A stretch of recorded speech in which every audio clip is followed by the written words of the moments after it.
Colliders? Welcome back to another episode of Worlds Collide here. This is 9 times hip hop stars went terribly wrong.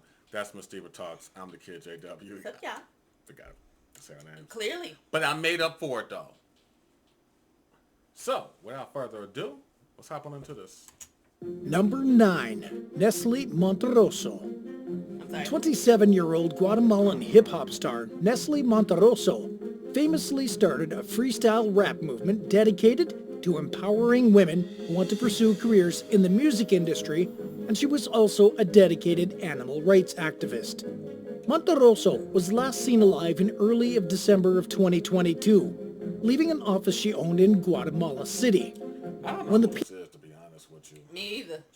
People in her life stopped hearing from her for an unusually long period of time. They reported her missing.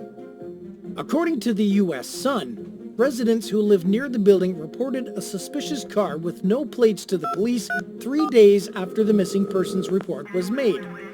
Witnesses recalled seeing a group of people dropping off the vehicle at around 10 o'clock p.m. outside an automotive repair shop. Responding officers found Monterroso's body inside a barrel in the trunk of the vehicle. An autopsy revealed that she was murdered via blunt force trauma to the head.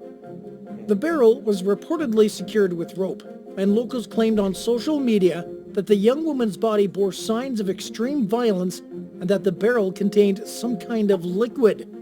Authorities declined to go into detail about a possible motive for the murder or any additional findings or leads that could perhaps help explain what happened to Monterroso. Number 8, Tommy Lee.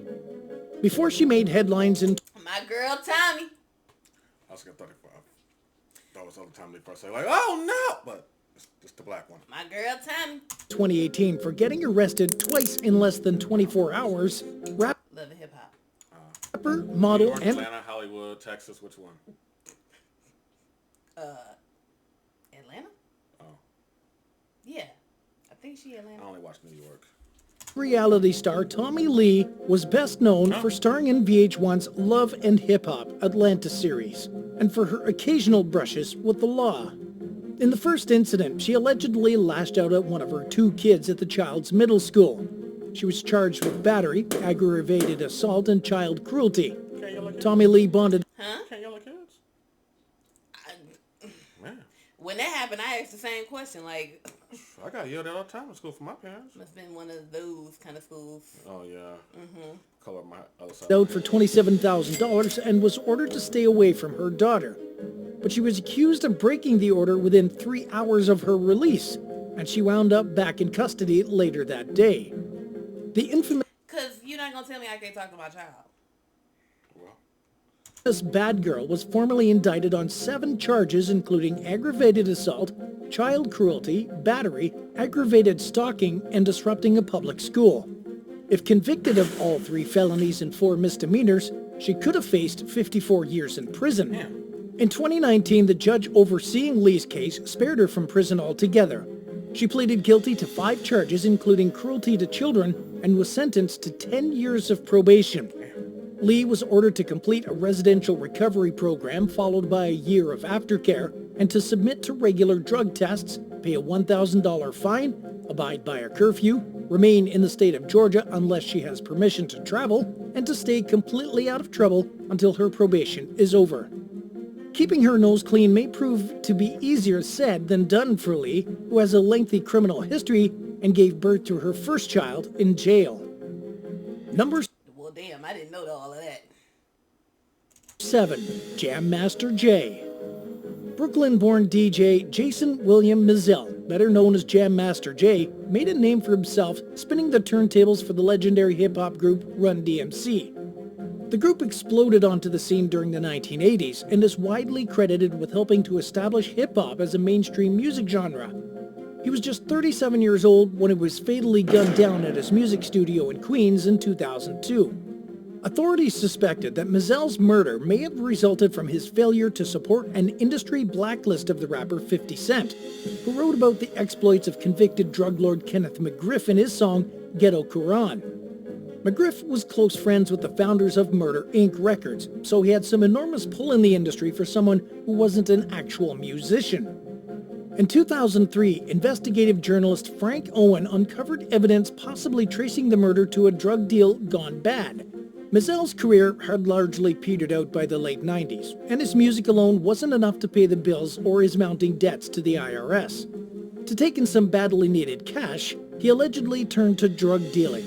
Sources claim that shortly before the murder, Mizell failed to make good on a debt for 22 pounds of cocaine after getting into a dispute with the two men he was doing business with. This allegation was detailed in a 2020 murder indictment against Ronald Washington and Carl Jordan Jr., who were scheduled to go to trial in 2023. According to the most recent update, a federal judge approved prosecutors' request to seat an anonymous jury due to safety concerns given the defendant's history of witness intimidation. If convicted, the pair will face life in prison without parole. Update. They were convicted. And they both did get life without parole. Oh, okay, good. That's what I was saying. It was their update. 'Cause this Yep. took basically, 20 years to go to Yeah, the they court? had, this was probably, well, of course it was filmed before, but yeah, they were just, Okay. yeah, it just, literally just happened. Like, literally 5 minutes ago. No, I'm No, joking. like last month. Yeah. A month or two. Okay. Number 6, Kid Creole. 63-year-old hip-hop pioneer Nathaniel Glover, who goes by the stage name Kid Creole, rose to fame during the late 1970s as a member of Grandmaster Flash and the Furious Five. The group's fame was iconic but short-lived, and they fell out of the spotlight decades before Glover resurfaced in the news headlines in 2017 for stabbing a homeless man to death. Surveillance footage showed Glover conversing with the victim, John Moley, in Midtown Manhattan before the pair disappeared off-screen, at which point Jolie was stabbed twice in the chest. Glover later told police that he was on his way to work when the incident happened. The two men didn't know each other, and he believed Jolie was coming on to him romantically. But Jolie was unarmed, and when Glover went on trial for murder, the judge told the jury to disregard any self-defense claims from his legal team. Glover was convicted of first-degree manslaughter and was sentenced to 16 years in prison, plus 5 years of post-release supervision. He'll be 71 years old when his earliest possible release date comes in 2031. Number 5. Wow. It's pretty messed up when the judge say, no, I don't want to hear that. Tory Lanez. Canadian-born rapper... Not Lanez, bruh. Lanes. Y'all in this chat GPT and these Although, Lanez... AI voices. Lanez do kind of sound, Stop it. Lanez. T-Star Peterson. He ever escapes from prison, he can go by Tory Lanez. Bruh. Better known as Tory Lanez, was accused of shooting female rap star Megan Thee Stallion during an altercation in 2020. The pair were riding in an SUV in the Hollywood Hills together when they got into an argument, and things got personal when Megan insulted Lanez's music. As she walked away from the vehicle, Lanez allegedly fired his gun toward... I don't want to... Assed out in the middle of the street. That is embarrassing. I think I could think of other ways more embarrassing. Megan's feet and yelled at her to dance. She underwent surgery to remove bullet fragments. Authorities arrested Lanez for the shooting, which he blamed on Megan's then best friend Kelsey Harris. According to Lanez, the women were fighting over him when he saw Harris pull a gun and tried to stop her from pulling the trigger. All I'm going to say is if you a witness, what you need immunity for. Exactly. I'm just saying. First off, Lil Munchkin dude, he got to realize, if two women are fighting over you, two good women are fighting over you, it's enough for you to, well, not too much go around because not enough because he's already short. But, Bruh. hey, just, I was thinking that, like, just, you know me, I where say are you something going mine. with this? Just be like every other man out here. Look, shut up and don't do nothing stupid. Now, During closing arguments, his attorney George McDyson accused Megan of lying about everything in the case from the beginning and lying under oath.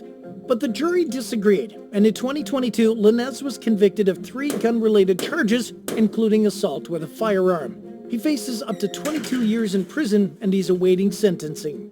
When the verdict was revealed, the 30-year-old's father began shouting at prosecutors, calling them evil, wicked people, and everyone was ordered to remain in the courtroom while he was removed. Number 4, Forrest Schaub. Known by the stage name DY, which stands for Die Young, Canadian rapper Forrest Schaub began making his own music and winning contests as a young teen. He scored a deal with CP Records in 2009 when he was in his mid-20s and also released his first single and toured with Akon that year. In early 2010, Shaw was featured in Billboard magazine as one of the best up-and-coming Canadian artists. The rising star was last seen in Toronto in August of that year. He had recently completed work on some new music and a video, and he told his friends and family that he planned to travel to Mexico to take a 2-week break from his cell phone. Shaw fell off the radar around the time, with his last known Twitter activity being a birthday wish to an acquaintance in early September. It's unclear whether he ever went to Mexico, but when the planned travel dates came and went with continued radio silence, his family knew something was wrong. They reported him missing to the Toronto police, but the disappearance was initially kept quiet to avoid negatively affecting his music career. In November, after not hearing from him for months, Shaw's loved one reported him missing in Mexico and also started putting the word out that they were looking for him. He was never found, and his fate remains a complete mystery to this day. Number 3, K. Flock. One day in 2021, 24-year-old Huascar Hernandez was waiting to get his haircut at a barbershop in the Bronx when rising rap star K. Flock allegedly walked by and asked him what he was looking at. The men got into an argument, according to authorities, who accused Flock of fatally opening fire on Hernandez during the confrontation. Flock, who... Damn, overall, what you looking at? Come on now. You already know. Come on now. Whose birth name is Kevin Perez, turned himself in a week after the shooting. The 19-year-old faces a first-degree murder charge, and in early 2023, he was hit with federal racketeering charges. He and 7 others are accused of running 2 Bronx-based gangs called Sevside and Third Side. The U.S. Justice Department claims that between 2019 and 2022, the gangs collaborated indiscriminately to take out their rivals in the Belmont neighborhood and elsewhere throughout the Bronx and Manhattan, leaving entire communities terrorized by violence. They also allegedly referenced real-life acts of violence in their music and on social media. Sadly, Flock's decisions have derailed the talented teen from the promise of a successful rap career for now, and possibly for much longer depending on the outcome of his criminal cases. You never know. If convicted of the RICO charges, he'll face a mandatory life sentence in federal prison. A first-degree murder conviction could also mean life without parole. Number 2, Tim Dog. Hailing from the Bronx, Timothy Blair, better known as Tim Dog, made one of the first diss tracks that sparked the infamous East Coast-West Coast rap feud of the 1990s. Several of his early songs were critically acclaimed, but he eventually fell into the background. In 2011, Blair was accused of scamming a single mom from Mississippi out of $32,000. He met Esther Pilgrim online in 2007, and the pair began a long-distance relationship. Blair claimed he was trying to rebuild his music career and that he needed investors, as she generously used her credit card to help him out. When the case went to court, the forgotten rapper entered an Alford plea, which meant that he maintained his innocence, but admitted that the prosecution likely had enough evidence to secure a conviction. The judge ordered Blair to pay Pilgrim $19,000 in restitution in monthly $100 payments. Less than 2 years later, Pilgrim got a phone call informing her that the 46-year-old had passed away from diabetes complications. News of Blair's death spread quickly throughout the hip-hop community despite his status as a has-been. The media wasn't allowed at the funeral, which ended up being cancelled anyway. But there was a PayPal account eagerly taking donations for help with final expenses. The musician's passing remained heavily shrouded in mystery, leading to speculation that he may have faked his own death to get out of paying his debts to Pilgrim and possibly others. These suspicions only grew when searches for any records of Blair's death turned up empty-handed, and when a Mississippi prosecutor issued a warrant for his arrest. And Blair had a wife, but she was doing nothing to put the rumors to rest. Investigative reporters Dateline finally solved the mystery by calling funeral homes in the Atlanta area until they found one that had a record of the rapper's death. The business provided Blair's death certificate, which confirmed that he had died in 2013 after all, and that the county paid for his cremation. Nobody had known where to look for the record because nobody knew where he lived during his final days. No longer a national celebrity, his exit from the world was quiet, unglamorous, and largely unnoticed. Well, damn. Tell me how you really felt. But I gotta say, if he was alive, that was Right. wow. Right. That That's was one way to get away out of paying your debt, fake your death. even your wife was like, Oh. man, And at number that is a one, crime, right? are What? Faking your death. Yes. Oh, I am. Armani Kelly. In early 2023, 27-year-old aspiring rapper Armani Kelly drove 3 hours from his home in Oscoda, Michigan to Detroit to give his second live performance. He wasn't Yeah, I exactly understand. a star yet. In It's still active. Yeah. fact, he had only recently gotten out of prison after serving 8 years for armed robbery. But his life was finally on a promising path as he pursued trade school and a musical career.